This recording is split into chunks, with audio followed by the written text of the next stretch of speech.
नमस्कार। स्वामी राज लर्निंग्स में आपका स्वागत है। मैं आस्था दुबे आपकी फिर से बायोलॉजी की क्लास, जीव विज्ञान की क्लास लेके आ गई हूँ। तो बच्चों, आज हम पढ़ेंगे एरोबिक रेस्पिरेशन।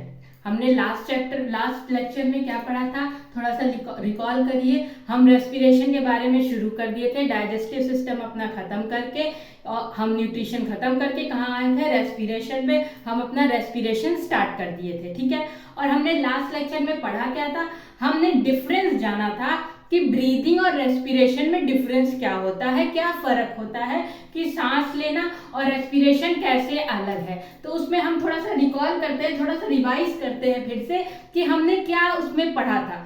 हमने तो यही पढ़ा था ना कि ब्रीदिंग लेना क्या होता है, इन्वायरमेंट से, हमारी सराउंडिंग से, हमारे आसपास से ऑक्सीजन को अपने अंदर लेना सांस लेते दौरान, और लंग्स में लेना, और लंग्स यानी अपने फेफड़े से कार्बन डाइऑक्साइड बाहर छोड़ देना अपनी सराउंडिंग में, अपने आसपास। इस प्रोसेस को हम कहते हैं ब्रीदिंग। ठीक है, कैसे लेना, सराउंडिंग से सांस ऑक्सीजन अंदर और लंग्स में, और लंग्स से फेफड़े से कार्बन डाइऑक्साइड बाहर हमारी सराउंडिंग में। ये हो गया ब्रीदिंग। इस ब्रीदिंग के दौरान हमारा रिब केज आगे जाता है और डायफ्राम फ्लैट हो जाता है। जो डोम शेप का डायफ्राम है वो फ्लैट हो जाता है। रिब केज के आगे जाने और डायफ्राम के फ्लैट होने से क्या होता है, बीच में जो कैविटी होती है लंग्स के आगे और नीचे, उसमें जगह बन जाती है, जिसकी वजह से हमारा जब हम सांस लेते हैं, ऑक्सीजन लेते हैं, हमारा लंग्स फूलता है, उसको जगह मिलती है, और जब हम सांस छोड़ते हैं तो रिब केज वापस ऑक्सीजन पे दबाव बनाता है और डायफ्राम नीचे से दबाव बनाता है, जिसकी वजह से दबने की वजह से सांस बाहर निकल जाती है, जो कि है कार्बन डाइऑक्साइड, और अंदर क्या लिया, लंग्स में ऑक्सीजन। ठीक है, ये तो हमारा ब्रीदिंग हो गया। और रेस्पिरेशन में क्या होता है, रेस्पिरेशन के प्रोसेस में ऑक्सीजन का ब्लड में मिलना, खून में मिलना, और खून से कार्बन डाइऑक्साइड का वापस लंग्स में आना। ऑक्सीजन का लंग से यानी गैस का लंग से फेफड़े से खून में जाना, और खून का गैस जो है, जो कार्बन डाइऑक्साइड लेके आ रहा है हमारे शरीर से, उसका वापस फेफड़े में लंग्स में जाना। इस प्रोसेस को कहते हैं रेस्पिरेशन, जिसमें कि क्या मिलता है हमें, जिसमें हमें एनर्जी मिलती है, कार्बन डाइऑक्साइड मिलता है और वाटर मॉलिक्यूल मिलते हैं। इस तरह से हमारा रेस्पिरेशन का प्रोसेस होता है।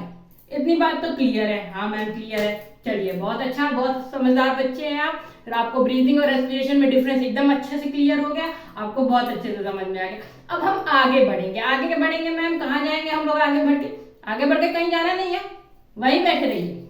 हम यही पे आपको सब आगे पढ़ाते हैं कि क्या करना है। देखिए, अब हम आगे बढ़ेंगे कि कितने प्रकार के रेस्पिरेशन होते हैं। ठीक है, कितने प्रकार के रेस्पिरेशन होते हैं। अब तो ब्रीदिंग का छोड़ दो, ब्रीदिंग तो बहुत सिंपल सा प्रोसेस है, ठीक है, वो कर लिया, उसको छोड़ दो। अब हम रेस्पिरेशन, जो कॉम्प्लेक्स प्रोसेस है, जो मैंने कहा था आपको बाद में बताऊंगी कि कैसे कार्बन डाइऑक्साइड, वाटर और एनर्जी रिलीज हुई, जो मैंने कहा वो मैं बाद में बताऊंगी, वो मैं आज आपको बताने वाली हूँ कि कैसे हुआ ये रेस्पिरेशन का प्रोसेस, कैसे हुआ, कैसे मुमकिन हुआ, कैसे पॉसिबल हुआ। ठीक है, तो अब हम पढ़ेंगे कितने, पहले ये जानो कितने प्रकार के रेस्पिरेशन होते हैं। रेस्पिरेशन भी दो प्रकार के होते हैं मैम, इसमें भी प्रकार, इसमें भी टाइप। हाँ बेटा, अब है तो है ना। तो रेस्पिरेशन भी दो प्रकार के होते हैं। पहला होता है एरोबिक रेस्पिरेशन और दूसरा होता है एनएरोबिक रेस्पिरेशन। देखो नाम कितने क्लियर है, एरोबिक, एनएरोबिक। नाम से हमें पता चल जा रहा है मतलब क्या होगा। एरोबिक, जिसमें ऑक्सीजन की जरूरत पड़ती होगी। एरोबिक रेस्पिरेशन में हमेशा ऑक्सीजन की जरूरत पड़ती है, हमेशा ऑक्सीजन की जरूरत पड़ती है। बिना ऑक्सीजन के एरोबिक रेस्पिरेशन होना ही नहीं है, पॉसिबल ही नहीं है ना। बिना ऑक्सीजन के एरोबिक रेस्पिरेशन पॉसिबल नहीं है। चलो, ये तो समझ में आ गया मैं। और एनारोबिक, वही चीज, बिना ऑक्सीजन के होता है। इसमें ऑक्सीजन चाहिए, एनारोबिक में ऑक्सीजन नहीं चाहिए। वो एनारोबिक वाले बेचारे थोड़े गरीब हैं, ठीक है। ये एरोबिक वाला बहुत बड़ा आदमी है, ठीक है, ये बहुत बड़ा आदमी है, इसे ऑक्सीजन चाहिए और ये अपना सारा काम करता रहेगा। एनारोबिक वाला गरीब है लेकिन गरीब नहीं भी है। अगर ये ना रहे तो एरोबिक काम ना करे। ये भी हम आपको बताएंगे कैसे। गरीब है, छोटा है, लेकिन खोटा नहीं है, बहुत चालाक है ये, ठीक है। लेकिन जो एरोबिक है भैया, उसकी तो पूजा करो, उनकी तो बहुत जरूरत है, हमें बहुत जरूरत है उन्हें, उनकी बहुत बड़े आदमी है वो, उनकी बहुत जरूरत है, हमें उनके आगे पीछे घूमना पड़ेगा, नहीं तो फिर सांस नहीं ले पाएंगे भैया। तो इसलिए एरोबिक बहुत जरूरी है। तो एरोबिक में क्या चाहिए, ऑक्सीजन चाहिए, एनारोबिक में ऑक्सीजन नहीं चाहिए। इंपॉर्टेंट तो ये भी हैं लेकिन थोड़ा काम कम करते हैं, थोड़े आलसी टाइप के हैं, लेकिन ये भी बहुत इंपॉर्टेंट है, इनको कम नहीं समझना है एनारोबिक को, ठीक है। तो अब एनारोबिक को थोड़ी देर हम भूल जाते हैं, हम इसको नेक्स्ट लेक्चर में पढ़ेंगे कि ये भाई साहब क्यों इतने आलसी हैं, काम नहीं करना चाहते हैं, क्या क्या चाहिए इन्हें, हैं क्या क्या बैठ के खाना चाहते हैं, इनको हम जो है नेक्स्ट लेक्चर में पढ़ेंगे। और ये जो एरोबिक जो सर हैं हमारे एरोबिक सर, इनको पढ़ लेते हैं, बड़े इंपॉर्टेंट आदमी है, इनके बारे में जान लेते हैं, ठीक है। तो एरोबिक जो हमारे सर हैं इनको ऑक्सीजन चाहिए, इनकी तो डिमांड भैया ऑक्सीजन दोगे तो काम करूंगा, नहीं तो मैं तो काम नहीं करूंगा, ये वाली डिमांड है इनकी। तो एरोबिक सर को ऑक्सीजन चाहिए, ठीक है। इतना बात तो हमारी क्लियर हो गई, इतनी बात हमें समझ में आ गई कि एरोबिक सर को ऑक्सीजन चाहिए, नहीं तो ये एरोबिक रेस्पिरेशन करेंगे ही नहीं, और नहीं करेंगे तो भैया हम सांस कहाँ से लेंगे, ठीक है। चलो अब हम आगे बढ़ते हैं एरोबिक रेस्पिरेशन के बारे में। हमने ब्लैक बोर्ड में व्हाइट बोर्ड पे कुछ पॉइंट्स लिखे हैं आपके लिए, और ये जो आप लंबा सा ये केमिकल रिएक्शन देख रहे हैं, इसको देख के घबराए ना, इसको अभी हम समझाते हैं। और ये जो पॉइंट्स लिखे हैं एरोबिक रेस्पिरेशन के आपके, हम इनको एक एक करके समझाते हैं, इसको भी देख के घबराए ना। एक बार इसको देखने की कोशिश करें कि हमने क्या लिखा है आपके लिए, ठीक है। एक बार इसे समझने की कोशिश करें। चलिए हम आ जाते हैं आपको समझाने। देखिए पहला पॉइंट हमारा क्या कह रहा है, पहला पॉइंट हमारा क्या कह रहा है, पहला कह रहा है, ये हमारा पहला पॉइंट, ये क्या कह रहा है, it is a process of cellular respiration that uses oxygen in order to break down respiratory substrate which then release energy। अभी मैम ये सेलुलर रेस्पिरेशन क्या है, ये तो नया टर्म लग रहा है, नया वर्ड निकाल के ले आई हैं आप, ये सेलुलर रेस्पिरेशन क्या है। इसको बताने से पहले मैं इस लाइन का मतलब बता दूं आपको। ये लाइन क्या कह रही है कि जो एरोबिक रेस्पिरेशन है वो ऐसा प्रोसेस है, ऐसा कर्म है जिसका जो कि जिस प्रोसेस को हम कहते हैं सेलुलर रेस्पिरेशन, इस प्रोसेस को हम क्या कहते हैं, एरोबिक रेस्पिरेशन वाले प्रोसेस को सेलुलर रेस्पिरेशन। अब ये सेलुलर रेस्पिरेशन टर्म हम आपको समझाते हैं, घबराए ना, पहले ये लाइन समझ ले। ये कहाँ पे होता है, ये सेल में होता है, इसलिए इसको सेलुलर रेस्पिरेशन कहते हैं। हम आ रहे हैं उसी टॉपिक पे। तो ये ऐसा प्रोसेस है जो सेल के अंदर होता है, इसलिए इसे सेलुलर रेस्पिरेशन कहते हैं। और इसमें O2 लगता है, यानी कि इसमें ऑक्सीजन की जरूरत है, वरना ये रेस्पिरेशन नहीं होगा। इसलिए ये एक सेलुलर रेस्पिरेशन है जो कि सेल के अंदर होता है, और इसमें O2 चाहिए, ऑक्सीजन चाहिए। किस लिए चाहिए, ब्रेकडाउन के लिए, तोड़ने के लिए। क्या तोड़ने के लिए, रेस्पिरेटरी सब्सट्रेट्स। रेस्पिरेटरी सब्सट्रेट्स क्या है मैम, रेस्पिरेटरी सब्सट्रेट वही सब्सट्रेट है जो हमें न्यूट्रिशन से मिले, जो न्यूट्रिशन है वही रेस्पिरेटरी से। डाइजेस्टिव सिस्टम में पढ़ा ना, खाना टूटा, किसमें, न्यूट्रिशन हमने लिया अपने बॉडी में, वो न्यूट्रिशन कहाँ गया, ब्लड में। अब वो न्यूट्रिशन टूटेगा तभी तो रेस्पिरेशन होगा, तभी तो एनर्जी रिलीज होगी, है। तो वही न्यूट्रिशन जो ब्लड में आया, हमारे खाने से जो न्यूट्रिशन ब्लड में आया है, इतना सिंपल है, जो हमारे खाने से ब्लड में न्यूट्रिशन आया वही रेस्पिरेटरी सब्सट्रेट हैं, वही रेस्पिरेटरी सब्सट्रेट हैं जो टूटेंगे। कहाँ टूटेंगे, सेल में टूटेंगे। किसकी मदद से टूटेंगे, ऑक्सीजन की मदद से टूटेंगे, और हमें क्या देंगे, हमें एनर्जी देंगे। क्या देंगे, हमें एनर्जी देंगे। आपको समझ में आया मैंने क्या कहा, मेरी बात समझ में आई, फिर से समझो, 10 बार समझाऊंगी, जब तक समझ में नहीं आएगा समझाऊंगी, लेकिन ध्यान दो। अगर ध्यान नहीं दिए, ये जरा नजर हटी, दुर्घटना घटी, तो नजर ना हटाएं अपनी, ठीक है, नजर बनाए रखें, सब समझ में आ जाएगा। देखो एरोबिक रेस्पिरेशन क्या होता है मैम, एरोबिक रेस्पिरेशन वो रेस्पिरेशन है जिसमें ऑक्सीजन की जरूरत पड़ती है, ठीक है। वही ऑक्सीजन जिसके बिना हम सांस नहीं ले सकते, हम जिंदा नहीं रह सकते, ठीक है। उसी ऑक्सीजन की जरूरत एरोबिक रेस्पिरेशन में पड़ती है, तभी एरोबिक रेस्पिरेशन जो है मुमकिन है, वरना नहीं। पहला पॉइंट। दूसरा पॉइंट, ये रेस्पिरेशन कहाँ होता है, ये रेस्पिरेशन हमारे सेल में होता है, हमारे सेल में होता है, एक एक सेल में होता है। हम मल्टी सेलुलर ऑर्गेनिज्म में, हम बहुत सारे सेल से बने हैं, तो हमारे हर एक सेल में से ऑक्सीजन चाहिए, सांस चाहिए, रेस्पिरेशन चाहिए, है नहीं तो सेल जिंदा नहीं रहेगा। सेल जिंदा नहीं रहेगा तो हम कैसे जिंदा रहेंगे, है ना। इसलिए एरोबिक रेस्पिरेशन सेल में होता है, इसलिए उसको हम क्या कह देते हैं, सेलुलर रेस्पिरेशन। क्या कह देते हैं, सेलुलर रेस्पिरेशन। एरोबिक रेस्पिरेशन को हम सेलुलर रेस्पिरेशन भी कहते हैं। क्यों कहते हैं, क्योंकि वो सेल में होता है, किसकी मौजूदगी में होता है, जो सांस हम लोग ब्रीदिंग के दौरान जो सांस अंदर ले लिया, जो ऑक्सीजन अंदर ले लिया, ब्रीदिंग के टाइम, पढ़ा है ना रेस्पिरेशन ब्रीदिंग में डिफरेंस, तो ब्रीदिंग के समय जो ऑक्सीजन हमने अंदर ले लिया उसकी ही प्रेजेंस में ये रेस्पिरेशन होता है सेल के अंदर। अब ये क्यों होता है मैम, इसलिए होता है ताकि हमारे न्यूट्रिएंट्स टूटे, हमारे न्यूट्रिएंट्स जो हमें खाने में से मिले हैं, जो न्यूट्रिशन जो हमें खाने से मिला है, जो हमने डाइजेस्टिव सिस्टम पढ़ा है ना, खाना खाया हमें न्यूट्रिशन मिला, तो वो जो न्यूट्रिशन हमें मिला है उसको तोड़ेंगे, उसको नहीं तोड़ेंगे तो रेस्पिरेशन कैसे होगा, एनर्जी कैसे रिलीज होगी।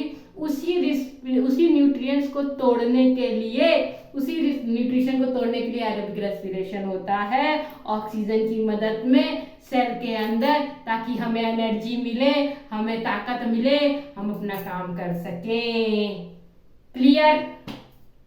ये जो हमने केमिकल रिएक्शन का बड़ा लिखा है ना, इसमें ये अभी और क्लियर होगा, ठीक है। अब नेक्स्ट पॉइंट पे आते हैं। 38 मॉलिक्यूल्स ऑफ एटीपी। एटीपी क्या होता है मैम, एडिनोसिन ट्राइफॉस्फेट। यही एनर्जी है जो रिलीज होती है। एनर्जी का कुछ नाम होगा ना, क्या नाम है मैम एनर्जी का, खाली एनर्जी नाम है, एनर्जी का नाम है एटीपी। एटीपी के फॉर्म में रिलीज होती है, क्या कहते हैं इसको, एडिनोसिन ट्राइफॉस्फेट, ठीक है। यही एनर्जी मिलती है, कितनी, 38 मॉलिक्यूल। एक मॉलिक्यूल जब ग्लूकोज का टूटता है तो कितनी एनर्जी मिलती है, 38 एटीपी। 38 एटीपी एनर्जी मिलती है, ठीक है। 38 एटीपी मॉलिक्यूल्स, 38 मॉलिक्यूल्स एटीपी के रिलीज होते हैं, ठीक है, जब एक मॉलिक्यूल ग्लूकोज का टूटता है। ये भी इसमें अभी और क्लियर होगा, ठीक है। तो 38 molecule of ATP are release for every glucose molecules breakdown. वही ये बोल रहा है जो हमने बोला कि हर एक ग्लूकोज मॉलिक्यूल के टूटने पे, हर एक ग्लूकोज मॉलिक्यूल के टूटने पे, ग्लूकोज क्या होता है, स्टार्च। याद करो हमने पढ़ाया है पिछले लेक्चर्स में कि ग्लूकोज क्या होता है, स्टार्च होता है। स्टार्च क्या होता है, स्टार्च होता है पॉलीसेकेराइड्स। पॉलीसेकेराइड्स क्या होते हैं, पॉली मतलब ढेर सारे, सेकेराइड्स मतलब शुगर, तो हम स्टार्च को क्या कह सकते हैं, पॉलीमर्स ऑफ ग्लूकोज, यानी ढेर सारे ग्लूकोज मिलकर एक स्टार्च बनाते हैं। और ग्लूकोज आप जानते हैं फिर क्या होता है, पॉलीसेकेराइड होता है। चलो अब आगे देखो। 38 molecules of ATP are release for 38 molecule ATP निकलता है। हर एक मॉलिक्यूल जो ग्लूकोज का टूटता है हमें एनर्जी देने के लिए, तो कितनी एनर्जी देता है, 38 मॉलिक्यूल्स ऑफ एटीपी की एनर्जी देता है। ये बहुत सारी एनर्जी होती है, इसको कम मत समझना, 38 एटीपी मॉलिक्यूल्स, ठीक है। ये हमारा दूसरा पॉइंट हो गया। तीसरा क्या बोला, it take place in cytoplasm and mitochondria of the cell. ये जो रेस्पिरेशन है कहाँ पे होता है, अभी पहले वाले में ही बताया, ये सेल में होता है। सेल के किस पार्ट में, साइटोप्लाज्म में। सेल के किस पार्ट में, जो लिक्विड पार्ट होता है, पानी वाला पार्ट जो सेल का होता है, लिक्विड पार्ट, साइटोप्लाज्म, उसी में होता है ये, और माइटोकॉन्ड्रिया में होता है। क्लास 9th में आपने सेल का स्ट्रक्चर पढ़ा होगा, ठीक है, फलाना ढमाका क्या क्या उसमें होता है, ठीक है, वो सब अब 9th में का देख लेना। अभी हम जो भी तामझाम है सेल का, अभी हमें क्या देखना है, सेल का साइटोप्लाज्म और माइटोकॉन्ड्रिया, सिर्फ दो चीज देखनी है, ठीक है। माइटोकॉन्ड्रिया क्या होता है मैम, अभी हम बता दे रहे हैं, लेकिन ये आपने 9th में पढ़ा है। ऐसा स्ट्रक्चर होता है, कंघी जैसा, माइटोकॉन्ड्रिया। और ये आप बचपन से पढ़ते आ रहे हैं, इसको सेल का पावर हाउस कहा जाता है। यहीं से बिजली सप्लाई होती है, सेल का पावर हाउस है माइटोकॉन्ड्रिया। क्या है, सेल का पावर हाउस, ये आप बचपन से पढ़ते आ रहे हैं। माइटोकॉन्ड्रिया ही जो है सेल को एनर्जी देता है, सेल का पावर हाउस है। सेलुलर रेस्पिरेशन कहाँ होता है? सेल के साइटोप्लाज्म में, लिक्विड पार्ट में, और यहीं पे जो है आगे टूटता है। अभी हम इस रिएक्शन में आपको पढ़ाएंगे कि माइटोकॉन्ड्रिया में ऑक्सीजन जाता है तब आगे का प्रोसेस होता है, इसको हम आगे पढ़ाएंगे। ये इतना थर्ड पॉइंट क्लियर हो गया हमारा। अब हम आते हैं, it involve complete breakdown of glucose molecule into carbon dioxide and water.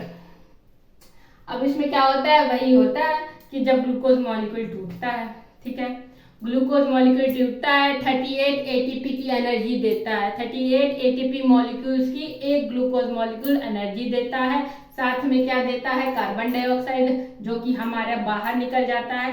सांस लेने के दौरान जब हम सांस छोड़ते हैं तो एक्सहेल करते हैं, सांस छोड़ते हैं तो क्या निकलता है? Carbon dioxide. वही जब ग्लूकोज मॉलिक्यूल टूटता है सेल में तो 38 एटीपी मॉलिक्यूल्स की एनर्जी देता है, कार्बन डाइऑक्साइड देता है, वाटर देता है। तो वही कार्बन डाइऑक्साइड सांस छोड़ने के दौरान तो बाहर निकल जाता है, वाटर मॉलिक्यूल्स और एटीपी एनर्जी हम यूज कर लेते हैं अपने काम के लिए, ठीक है। अब चलो इन सब का सार, इन सब का गिस्ट ये है, इन सब का पूरे का सार क्या है? ये है ये साइकिल। इतना मेरा बकवास करने का मतलब कि मुझे ये ही समझाना है, इसलिए मैंने इतनी बकवास की है। अब मैं दोबारा इसमें भी यही बकवास करने जा रही हूँ, जिसे आपको समझना है, क्योंकि यही बकवास आएगा आपके एग्जाम में और यही बकवास आपको नंबर देगा, यही बकवास आपको आगे बढ़ाएगा, इसलिए मेरी बकवास तो आपको सुननी पड़ेगी, ठीक है।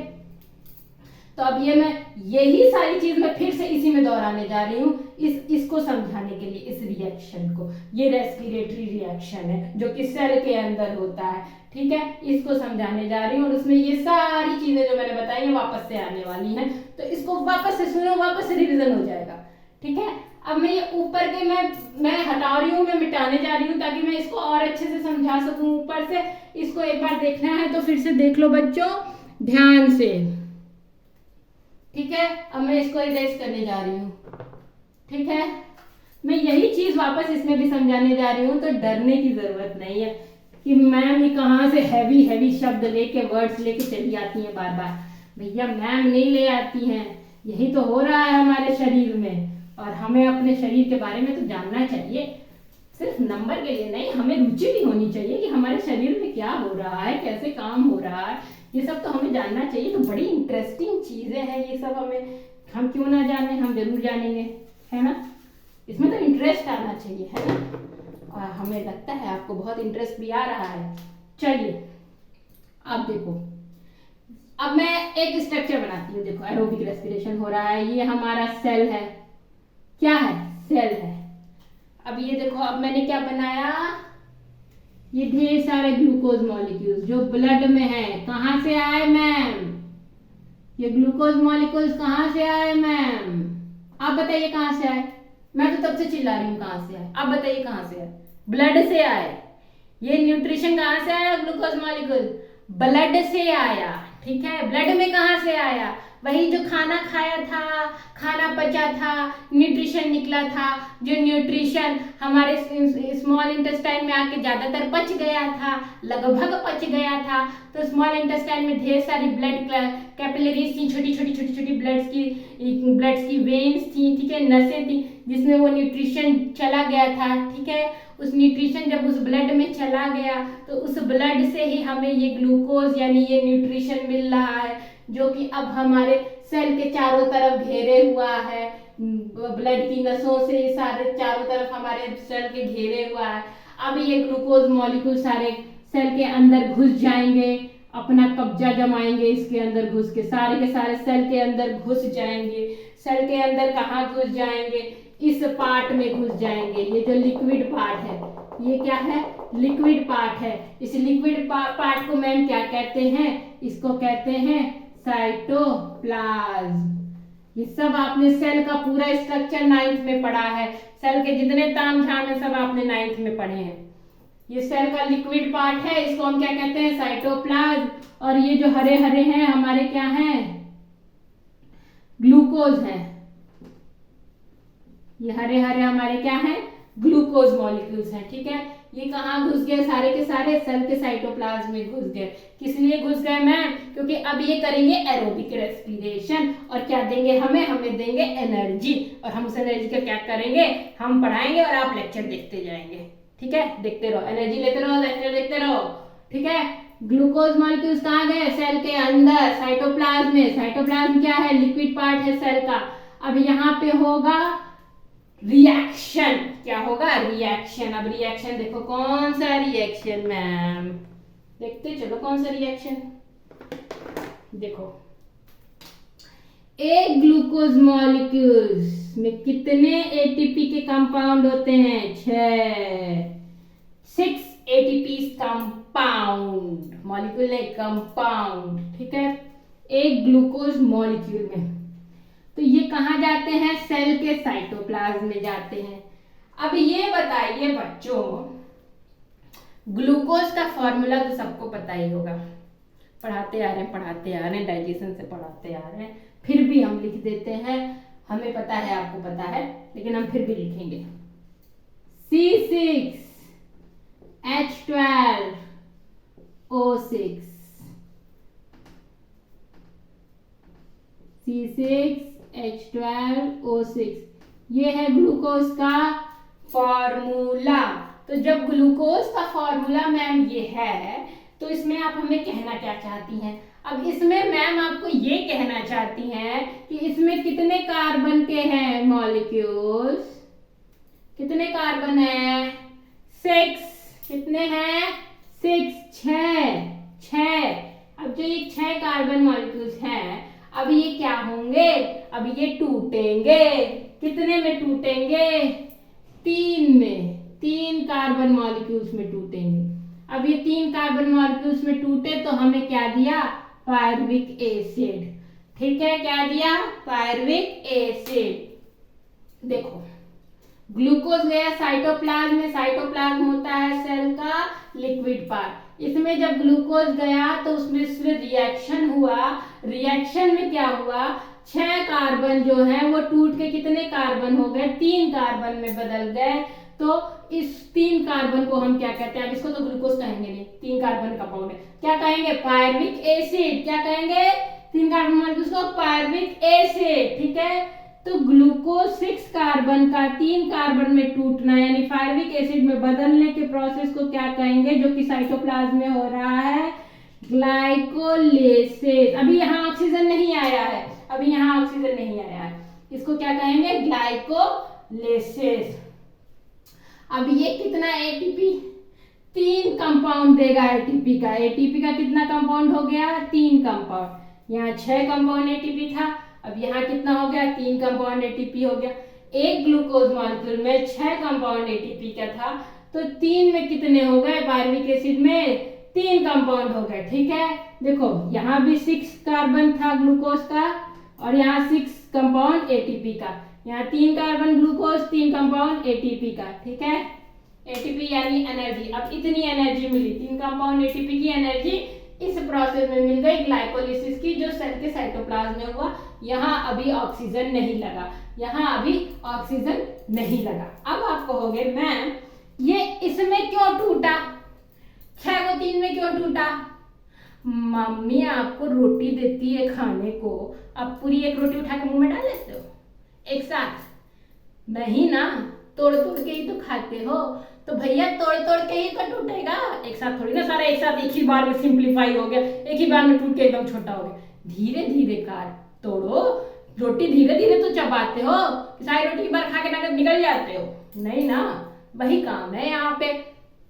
अब ये 6 कार्बन मॉलिक्यूल 3 में टूटे, जिसको कहते हैं पायरुविक एसिड, और इस प्रोसेस को कहते हैं ग्लाइकोलिसिस। ये कहाँ हो रहा है, सेल के साइटोप्लाज्म में लिक्विड पार्ट में हो रहा है। ठीक है, बिना ऑक्सीजन की मदद से। अब देखो, अब आगे बढ़ते हैं, धीरे धीरे आगे बढ़ते हैं। अब आगे बढ़ते हैं, अब यही पायरुविक एसिड कहाँ जाएगा,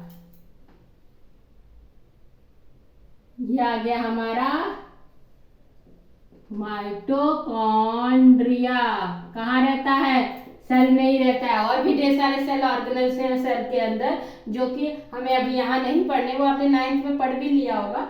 खैर हम माइटोकॉन्ड्रिया को बता रहे हैं, इसको हम सेल का पावर हाउस भी कहते हैं, सेल का पावर हाउस भी कहते हैं। या आप शुरू से बचपन से पढ़ते आ रहे हैं, बायोलॉजी के स्टूडेंट है तो माइटोकॉन्ड्रिया में अब क्या होगा, ये पायरुविक एसिड, ये जो ढेर सारे पायरुविक एसिड हैं, अब ये जो है माइटोकॉन्ड्रिया में घुस जाएंगे। ठीक है, सेल के अंदर ये प्रोसेस हो रहा है, ढेर सारे पायरुविक एसिड किसमें घुस गए, माइटोकॉन्ड्रिया में। अब माइटोकॉन्ड्रिया में ही ऑक्सीजन भी जाएगा, O2 भी माइटोकॉन्ड्रिया में ही जाएगा, ऑक्सीजन भी। अगर ऑक्सीजन नहीं गया तो अब आगे का प्रोसेस नहीं होने वाला, अगर ऑक्सीजन नहीं गया माइटोकॉन्ड्रिया में तो आगे का प्रोसेस नहीं होने वाला, एरोबिक रेस्पिरेशन नहीं होने वाला। इसलिए पायरुविक एसिड तो माइटोकॉन्ड्रिया में जाएगा ही जाएगा, ऑक्सीजन भी जाएगा। माइटोकॉन्ड्रिया में पायरुविक एसिड तो जा ही रहा है, ऑक्सीजन भी जाएगा। और क्या दे देगा, क्या बना देगा, क्या लिखा है मैम आपने, वही दे देगा। हाँ, कार्बन डाइऑक्साइड दे देगा, ऑक्सीजन दे देगा, और अब कितना मॉलिक्यूल, कंपाउंड की बात नहीं कर रहे हैं, मॉलिक्यूल की बात कर रहे हैं, 38 ATP मॉलिक्यूल्स दे देगा, जो कि बहुत बड़ा अमाउंट होता है एनर्जी का। 38 ATP का दे देगा, कार्बन डाइऑक्साइड दे देगा, वाटर मॉलिक्यूल देगा और 38 ATP देगा। और इस प्रोसेस को कहते हैं हम क्रेब्स साइकिल, इस प्रोसेस को कहते हैं हम क्रेब्स साइकिल। साइटोप्लाज्म में जो हुआ उसको ग्लाइकोलिसिस, माइटोकॉन्ड्रिया में जो ऑक्सीजन की प्रेजेंस में, ऑक्सीजन की मौजूदगी में हो रहा है वो क्रेब्स साइकिल। ठीक है, साइटोप्लाज्म में जो हुआ ग्लाइकोलिसिस वो हमें क्या दे देता है, पायरुविक एसिड, 3 कार्बन कंपाउंड। और ठीक है, और जो क्रेब्स साइकिल में हो रहा है, क्रेब्स साइकिल में क्या हो रहा है, माइटोकॉन्ड्रिया में ऑक्सीजन की मौजूदगी में जो मिल रहा है वो कार्बन डाइऑक्साइड, वाटर मॉलिक्यूल और 38 ATP मिल रहा है, 38 ATP एनर्जी मिल रही है। अब ये तो पता है, ये दोनों यूज कर लेंगे और ये जो है सांस के दौरान, सांस छोड़ने के दौरान हवा में निकल जाएगा, सराउंडिंग में कार्बन डाइऑक्साइड निकल जाएगा। इस पे बहुत क्वेश्चंस आते हैं, इसको बहुत ज्यादा ध्यान से देखने की जरूरत है और समझने की जरूरत है। इसको कितने ध्यान से देखने की जरूरत है, बहुत ज्यादा ध्यान से देखने की जरूरत है। चलो इसका रिवीजन कर लेते हैं। न्यूट्रिशन ब्लड में से आया हमारे सेल में, क्या आया, न्यूट्रिशन आया। कौन, न्यूट्रिशन का नाम दे दो, ग्लूकोज। ठीक है, ग्लूकोज आया हमारे सेल में था सेल का लिक्विड पार्ट साइटोप्लाज्म। साइटोप्लाज्म में रिएक्शन हुआ, ग्लूकोज टूटा, जो कि 6 कार्बन का था, 3 कार्बन में टूट गया।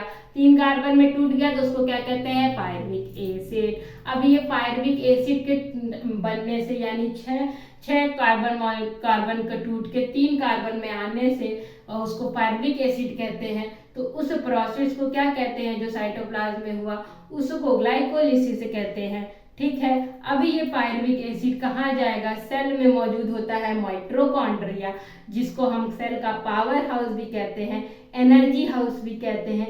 वहीं से एनर्जी रिलीज होती है, वहीं से एनर्जी मिलती है, उसमें जाएगा ये पायरुविक एसिड। ये पायरुविक एसिड उसमें गया और उसमें ऑक्सीजन भी गया, क्योंकि बिना ऑक्सीजन के आगे का साइकिल नहीं चलेगा। तो ऑक्सीजन गया और पायरुविक एसिड गया, फिर वहां पे रिएक्शन हुआ और फिर रिएक्शन से हमें क्या मिला, वाटर मॉलिक्यूल और कार्बन डाइऑक्साइड और 38 ATP के 38 ATPs मिले। अब बताओ, 38 ATP एनर्जी हो गया, वाटर हो गया, कार्बन डाइऑक्साइड एयर हो गया। अब कार्बन डाइऑक्साइड जो है वो हवा में उड़ गया सांस छोड़ने के दौरान, ऑक्सीजन लिया और बाहर क्या छोड़ा, कार्बन डाइऑक्साइड। भाई कार्बन डाइऑक्साइड हवा में चला गया और एनर्जी जो 38 ATP मिली है मॉलिक्यूल वो और वाटर हमने यूज कर लिया जो हमें चाहिए। और इस रिएक्शन को जो माइटोकॉन्ड्रिया में हो रहा है ऑक्सीजन की मौजूदगी में, इसको हम क्रेब्स साइकिल कहते हैं। इतनी सी बात है, इतना सा फंडा है, हमको बहुत आशा है कि ये आपको बहुत अच्छे से समझ में आ गया होगा तो अच्छी बात है, नहीं आया होगा तो लेक्चर पॉज कर करके बार बार सुनो, फिर अच्छे से समझ में आ जाएगा। ठीक है, अच्छे से समझ में आ जाएगा, यहाँ कंफ्यूज नहीं होना। ग्लूकोज 6 कार्बन मॉलिक्यूल्स होता है, पायरुविक एसिड 3 कार्बन मॉलिक्यूल्स होता है। ठीक है। ग्लूकोज किस में टूटता है? पार्विक एसिड में। किसकी प्रेजेंट में? इस प्रोसेस को क्या कहते हैं? ग्लाइकोलिसिस। यहाँ पे होता है सेल के साइटोप्लाज्म में होता है। अब ये 3 कार्बन मॉलिक्यूल पायरुविक एसिड जाएगा माइटोकॉन्ड्रिया में। किसकी प्रेजेंस में? ऑक्सीजन की प्रेजेंस में, जो कि हमें दे देगा कार्बन डाइऑक्साइड, वाटर मॉलिक्यूल और 38 एटीपी की एनर्जी। इस प्रोसेस को क्या कहते हैं? क्रेब्स साइकिल कहते हैं। ठीक है, तो इस टोटल प्रोसेस को क्या कहते हैं? इसको एरोबिक रेस्पिरेशन या सेल रेस्पिरेशन कह सकते हैं। ठीक है बच्चों, नेक्स्ट लेक्चर में हम पढ़ेंगे एनारोबिक रेस्पिरेशन क्या होता है, उसमें ऑक्सीजन की जरूरत नहीं होती तो वो कैसे एनर्जी देता है, क्या करता है, कैसे हम उसमें काम कर सकते हैं। ठीक है, ये लेक्चर हमारा यही खत्म होता है। अच्छे से पढ़ो, दोहराओ और बार बार सुनो, आपको एकदम पक्का हो जाएगा। ठीक है, नमस्कार।